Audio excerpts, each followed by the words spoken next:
ध्यानमूलं गुरुर्मूर्ति पूजामूलं गुरुपदं मन्त्रमूलं गुरुर्वाक्यं मुक्तिमूलं गुरुकृपा।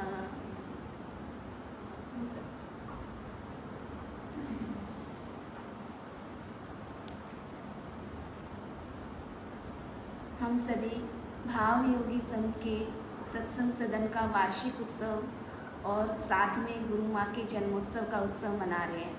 हम कितने सौभाग्यशाली हैं कि हमें दो दो खुशी एक साथ मिल रही है और प्रत्यक्ष में भगवान के सामने भगवान के चरणों में बैठकर ये खुशी मना रहे हैं। ये दरबार कितना सुंदर सजा हुआ है। कई दिनों से दरबार को सजाने की तैयारियां चली और इतना सुंदर दरबार सजकर तैयार हुआ कि मन में यही आ रहा है कि जैसा ये दरबार सुंदर सजा हुआ है, सुनहरा, और इसमें सूरज की किरणें, सूरज है, तो वैसा ही जैसे बाहर में तो सूरज प्रकाश फैलाता है तो बाहर में प्रकाश होता है, ऐसे ही गुरुदेव हमारे जीवन में भी मतलब अंधेरा था। जब हम सत्संग में नहीं आए थे, हमारे जीवन में भी, हृदय में भी प्रकाश फैला रहे हैं और हमारा जीवन सुंदर बना देते हैं। सत्संग में आकर ही तो ये खुशी अनुभव होती है। बाहर में तो हम जैसे कि मन में आया कि एक सत्य का मतलब अब ये ध्वजा फहराई, हमने सत्य की ध्वजा फहराई, तो ये मतलब इतनी खुशी हो रही थी कि हमें भी अपना जीवन ऐसे ही बनाना है, अंदर से अपने हृदय को सत्य से सजाना है। जब चल रहे थे और असीम जय जयकार सुन रहे थे तो इतनी अच्छी लग रही थी मन को। जैसे हम कभी कभी कहते हैं ना, आज तो आनंद आ गया, इतना मतलब खुशी मिली, तो ऐसे ही मतलब ऐसे लग रहा था कि जैसे ये क्षण बीते ही नहीं, ये मतलब क्षण ये रुक जाए, समय रुक जाए, मतलब ये चलता ही रहे। असीम जय जयकार की आवाज़, धुन इतनी अच्छी लग रही थी और ऐसे ही हमें अपना जीवन बनाना है। तो मन में आया कि सत्संग में आकर ही तो जाना कि हमें सत्य का संग करना चाहिए। सत्य का संग करेंगे तो हमारे विचार हैं, भावना है, मन है, वो शुद्ध होंगे और हमारे कर्म भी शुभ बनेंगे। हम शुभ कर्म करते रहेंगे। नहीं तो हम गलत संग कर रहे थे संसार में, हमें पता ही नहीं था कि सही क्या है, गलत क्या है, अच्छा क्या है, बुरा क्या है। सत्य सत्य के जानते ही नहीं थे कि सत्य बोलने से मतलब हमारे कर्म शुभ बनेंगे, हमारा मन शुभ बनेगा, हम जिस काम के लिए आए हैं इस संसार में वो काम, वो जीवन हमारा सार्थक होगा। सत्संग में आकर ही तो जाना ना कि हमारा जीवन सत्य से ही सजेगा। और अभी कितने समय से मतलब उत्सव ही उत्सव चल रहे हैं। अभी मनीष भैया की बेटी के जन्मोत्सव का भी, जन्मदिन का भी उत्सव मनाया, उसमें भी मतलब बहुत ही मतलब खुशी मिली कि इतने सारे मतलब उत्सव हुए। तो वो क्या है कि मन में ये आया कि गुरुदेव संत को मतलब आगे रखे, संत के भाव को आगे रख के ये कार्य हुआ। तो बाहर में तो हम क्या बोल देते हैं, कोई भी प्रोग्राम होता है तो हम क्या कहते हैं, हमारे प्रोग्राम है इसमें आना, और इसमें तो मतलब संत के भाव को आगे रखा, प्रधान माना संत पूजा की। तो इसमें ये है कि उत्सव का रूप बन गया कि इसको उत्सव का नाम दे दिया। जो संत के मतलब भाव को आगे रख के, संत के मतलब सामने रख के कार्य करते हैं, तो उसमें हम संत का उत्सव का रूप बन गया वो। उसमें ये नहीं कहा कि प्रोग्राम है कि हाँ संत का उत्सव है, ये भी मतलब संत उत्सव का नाम दे दिया। तो ऐसे ही उसमें मतलब चूनर भी उड़ाई। तो ये संत का भाव है कि समानता का भाव है। इसमें ये नहीं था कि इसको नहीं उसको नहीं, लेकिन क्यों, क्योंकि ये संत का भाव था कि सब समानता के भाव में रहकर सबको चूनर उड़ाई। हम बाहर में तो क्या करते हैं, डर जाते हैं बाहर के लोगों से, कोई क्या कह देगा, नहीं इसको उड़ानी है, इसको नहीं उड़ानी। तो मन में इतनी मतलब प्रसन्नता हो रही थी कि जीवन क्या से क्या बना दिया माँ ने। पहले जीवन क्या था और अब क्या बन गया जीवन, कि इसकी तो कभी सोचा ही नहीं था कि ऐसा जीवन भी होता है। इस जीवन के, ये जीवन हमें इसलिए मिला है, नहीं तो जीवन ऐसे ही निरर्थक जा रहा था, सार्थक कर ही नहीं पाते अगर सत्संग में नहीं आते, संत माँ के पास नहीं आते। गुरुदेव से संत माँ एक रिश्ता बनवाया। और बाहर में तो क्या है कि बाहर की शिक्षा शिक्षा प्राप्त करके सत्संग में ही सुना कि बाहर का ज्ञान ले लेते हैं, लेकिन उसमें हमारा भ्रम है ये दूर नहीं होता कि सब कोई भी मतलब हमारे अपने हैं, उसमें हमारा ये जो भ्रम है ये दूर नहीं होता। लेकिन सत्संग में आके ये भ्रम हमारा दूर हो जाता है कि चाहे हमारे साथ कोई कितना भी हो, लेकिन हमारी रक्षा तो सिर्फ एक इष्ट ही करते हैं। अगर हम उनसे अपना एक रिश्ता बना लेते हैं, उनसे अपना एक मतलब भाव का प्यार का रिश्ता बना लेते हैं, तो वो हमारी रक्षा करते हैं। वो फिर हमारे मतलब कुछ भी अनुचित नहीं होने देते।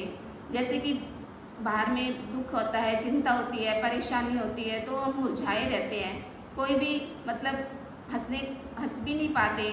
लेकिन जैसे गुलाब है, गुलाब मतलब कांटों में रहकर खिला रहता है, कमल है वो कीचड़ में रहकर भी खिला रहता है। क्यों? क्योंकि उसका संपर्क सूर्य से होता है, और गुलाब भी खिला रहता है। तो ऐसे ही हम सत्संग में आते तभी हमें मतलब समझ में आती है कि हाँ, हमें हमारा भी जो है दुख चिंता परेशानी तो आएंगी, लेकिन हमें खिले रहना है। वो कब होगा? जब हम अमृतवाणी का भाव माँ से सुनते हैं।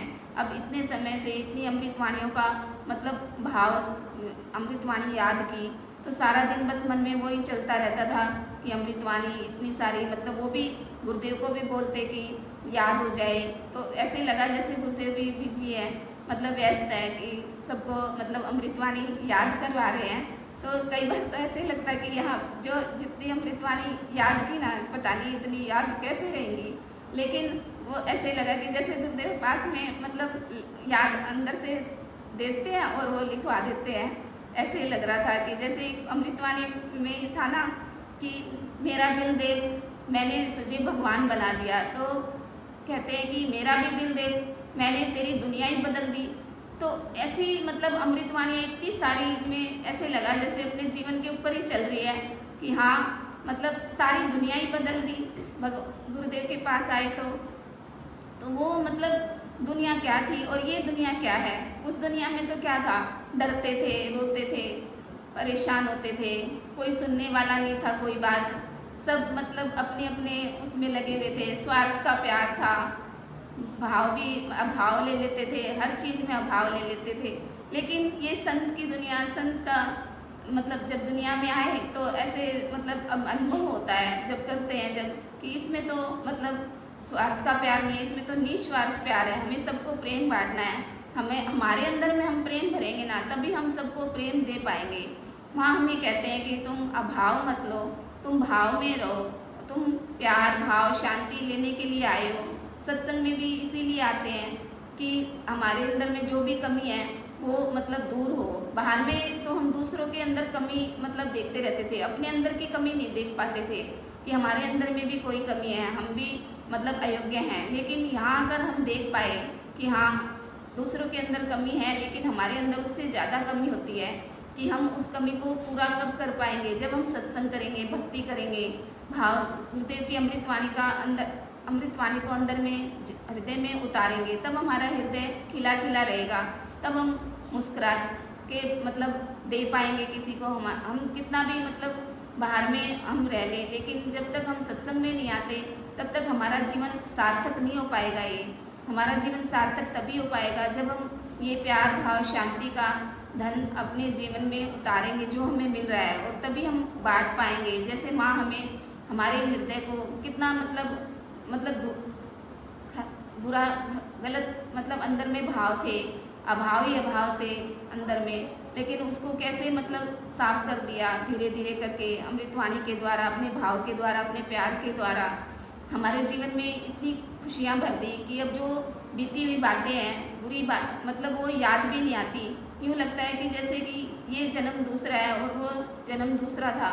तो इस जन्म में तो क्या है, बस यही रहता है कि जो प्यार मिल रहा है, जो भाव मिल रहा है, जो शांति मिल रही है, जैसे माँ हमें दे रहे हैं वैसे ही हम सबको दें, वैसे ही मतलब उन सबका मतलब जीवन बने। तो गुरुदेव बाबा से मैं यही प्रार्थना करती हूँ कि मुझे यही चाहिए कि जो भाव मिले मैं व्यक्त सही से कर पाऊँ, और जो मतलब मेरे हृदय में वो मतलब अंदर में रहे। ये नहीं है कि एक क्षण आया और फिर वो मतलब चला जाए। कि जैसे कि बाहर में है, खुशी है, वो जब सत्संग में नहीं आते तो कुछ समय के लिए वो खुशी रहती थी, और दुख है वो ज़्यादा रहता था कि परेशानी, दुख, चिंता उसी में मतलब पूरा समय जाता था। लेकिन जब सत्संग में आए और अब ऐसे महसूस होता है कि सुख का समय मतलब ज़्यादा रहता है और जो दुख, चिंता, परेशानी वो तो पता भी नहीं चलती, कैसे मतलब अपने आप ही दूर हो जाती हैं और हर समय मतलब यही रहता है कि इन्हीं के मतलब भाव में रहे। यहाँ आकर तो मतलब ये भी नहीं रहता कि कहीं मन थका हुआ है, मन थका नहीं है तो मतलब तन भी नहीं थका रहता।